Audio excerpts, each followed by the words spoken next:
brought to you by Agilus Diagnostics. Health test की बात आती है तो मैं भरोसा करता हूँ India's largest diagnostics company Agilus diagnostics. खुद को टेस्ट करते रहो। नमस्कार दोस्तों, क्राइम तक में आप सबका स्वागत है। मैं हूं सुप्रतिम बैनर्जी।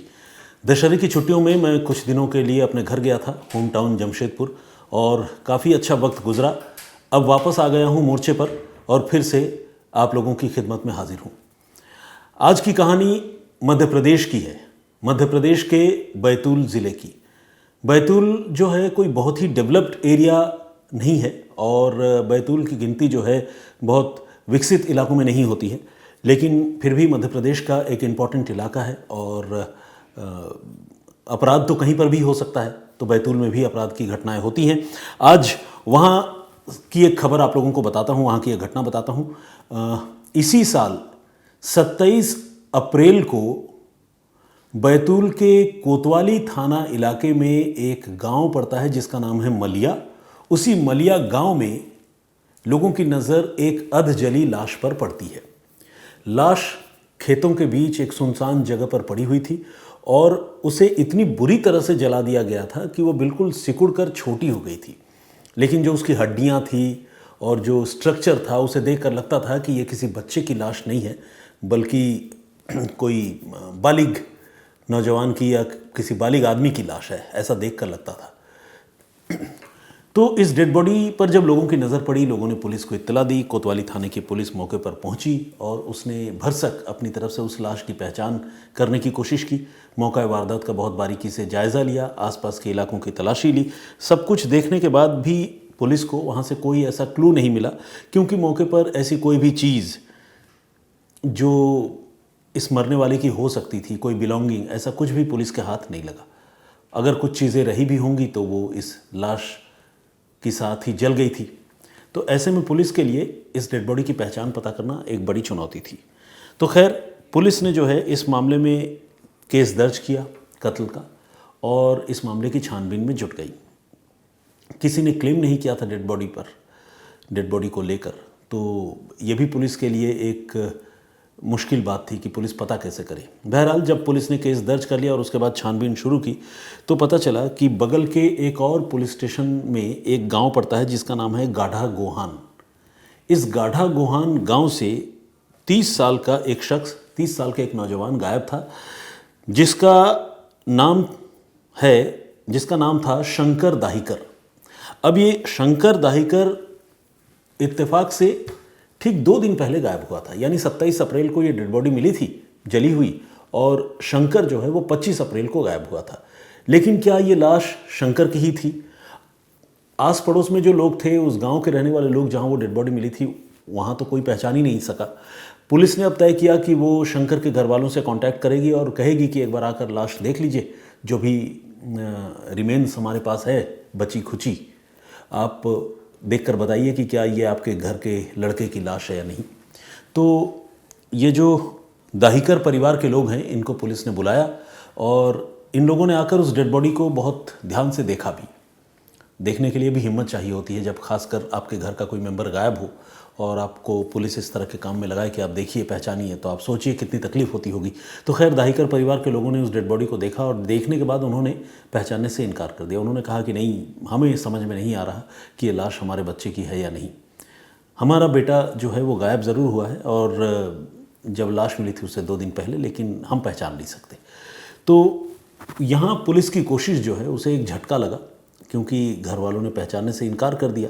वो कह रहे थे कि हम पहचान नहीं पा रहे हैं, और ये बात ऑनेस्टी से कही गई बात भी हो सकती थी, और ये भी हो सकता था कि जानबूझकर घर वाले नहीं पहचान रहे हो, कुछ भी हो सकता था, क्योंकि जब तक पूरे मामले की तफ्तीश नहीं होती और ये पता नहीं चलता कि लड़के की हत्या किसने की, इसके पीछे कौन सी साजिश थी, तो इसीलिए किसी पर जो है वो सीधे सीधे उंगली नहीं उठाई जा सकती।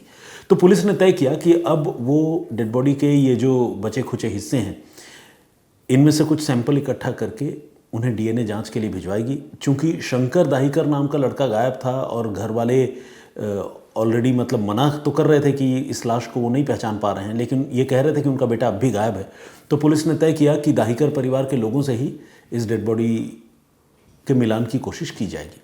तो डीएनए सैंपल जो है उन्होंने एक तो डेड बॉडी से कलेक्ट किया और दूसरा दाहिकर परिवार के जो लोग हैं उनके ब्लड सैंपल भी पुलिस ने कलेक्ट किए और इन दोनों सैंपल्स को पुलिस ने जांच के लिए फॉरेंसिक साइंस लेबोरेटरी में भिजवा दिया। कई महीने गुजरे, लेकिन जब रिपोर्ट आई, वो रिपोर्ट वाकई इस बात की तरफ इशारा कर रही थी कि ये डेड बॉडी जो है किसी और की नहीं बल्कि शंकर दाहिकर की ही है, उसी परिवार की जिस परिवार का लड़का गायब था और जिस परिवार के लोग इस डेड बॉडी को अपने घर के लड़के की लाश के तौर पर पहचानने से इनकार कर रहे थे। अब ये बात क्लियर हो गई कि डेड बॉडी जो है शंकर की थी, लेकिन अब पुलिस के सामने ये चैलेंज था कि पुलिस ये पता कैसे लगाए कि शंकर दाहिकर इस हाल में कैसे पहुंचा। पुलिस ने घर वालों से पूछताछ शुरू की, क्योंकि कहानी की शुरुआत ही वहीं से हुई थी। घर से निकला होगा तभी जाकर कत्ल की घटना हुई होगी। कब निकला, कितने बजे निकला, क्यों निकला, किससे दोस्ती है, दुश्मनी है, पुलिस सारी चीज़ें पता करने लगी। घर वाले सारी चीज़ों के मामले में बिल्कुल अनजान थे और वो लगातार हर सवाल का जवाब इसी बात के साथ दे रहे थे कि उन्हें पता नहीं है। हाँ, उन्होंने घर से निकलने का वक्त, तारीख, ये सब ज़रूर बताया था, लेकिन इसके अलावा दोस्ती, दुश्मनी, रिलेशनशिप, रुपया, पैसा, हर बात को लेकर घर वाले जो है ये कह रहे थे कि उन्हें पता नहीं है, ज़्यादा जानकारी नहीं है। तो एक तरह से नेगेटिव रिस्पांस जो है वो परिवार वालों की तरफ से पुलिस को मिल रहा था। अब पुलिस ने अपने मुखबिरों की मदद लेने की शुरुआत की, आसपास के लोगों से पूछना शुरू किया, इधर उधर से जानकारी जुटाई। तो पता चला कि ये शंकर नाम का ये जो लड़का है, इसका अपनी ही भाभी मनीता के साथ जो है उसके काफ़ी कड़वे रिश्ते हैं, मतलब बहुत बुरे ताल्लुकात हैं। भाभी जो है उस परिवार में, दाहिकर परिवार में भी जो है वो अक्सर लड़ाई झगड़ा किया करती है, यहाँ तक कि उसने अपने सास ससुर की भी एक आध बार पिटाई की है। और भाभी का जो ये पक्ष है व्यक्तित्व का, वो एक नोटोरियस टाइप की लेडी के तौर पर उस पूरे इलाके में जानी जाती थी। तो ये पता चला कि शंकर की अपने भाभी से भी बड़ी अनबन थी और अक्सर देवर और भाभी में बड़ी तीखी लड़ाइयाँ हुआ करती थी। अब पुलिस को लगने लगा कि कहीं ऐसा तो नहीं कि देवर की हत्या जो है भाभी ने ही कर दी हो या करा दी हो। पुलिस अब इस एंगल से जांच करने लगी। सारे इलेक्ट्रॉनिक एविडेंसेस पुलिस ने इकट्ठा किए, मनीता के मोबाइल फ़ोन की कॉल डिटेल निकलवाई, जब हत्या की घटना हुई उस जगह पर किस किस के मोबाइल हो सकते हैं, इसके लिए पुलिस ने मोबाइल फ़ोन का डंप डाटा निकलवाया और दूसरे तमाम एविडेंसेस को भी पुलिस ने स्कैन किया। इस तरह से एक लंबी तफ्तीश के बाद पुलिस को एक बड़ी शॉकिंग बात पता चली। पुलिस को ये पता चला कि शंकर दाहिकर का कत्ल किसी और ने नहीं बल्कि उसकी भाभी ने ही किया है, बल्कि ये कह सकते हैं कराया है, क्योंकि भाभी ने खुद तो कत्ल नहीं किया लेकिन उसने इसके लिए सुपारी दी थी। लेकिन शॉकिंग बात ये नहीं है, शॉकिंग बात इससे भी आगे ये है कि सुपारी सिर्फ 2000 रुपये की दी थी। अब देखिए कितनी अजीब और हैरानी वाली बात है। ऐसे तो किसी भी इंसान की ज़िंदगी अनमोल है, उसकी कोई कीमत नहीं, करोड़ों अरबों रुपए भी इंसान की जान के सामने देखा जाए लॉजिकली तो वो कम है, लेकिन यहाँ इंसान की ज़िंदगी इतनी सस्ती है कि महज 2000 रुपये की सुपारी में एक नौजवान का कत्ल कर दिया जाता है। तो पुलिस की तफ्तीश आगे बढ़ी तो पता चला कि मनीता चूंकि शंकर से चिढ़ती थी तो उसने अपने भाई संदीप दाहिकर को ये कहा था कि वो किसी भी तरह उसके देवर की हत्या कर दे। संदीप ने अपने एक दोस्त नीलेश को अपने साथ मिलाया।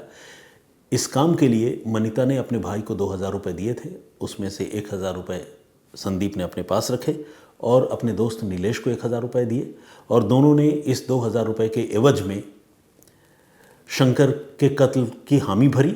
एक रोज़ शराब पार्टी के बहाने इन दोनों लड़कों ने शंकर को बुलाया और बुलाने के बाद जमकर शराब पिलाई, फिर सुनसान जगह पर ले गए और ले जाने के बाद जैसा कि होता है इस तरह के मामलों में अक्सर, बेल्ट से गला घोंट कर पहले दोनों ने उसकी जान ले ली और फिर लाश की पहचान न हो सके इस इरादे से मलिया गांव में उसकी बॉडी को फेंक कर उसे आग के हवाले कर दिया। लाश धू धू कर जलने लगी। दूर दूर तक कोई देखने वाला नहीं था, अंधेरा था।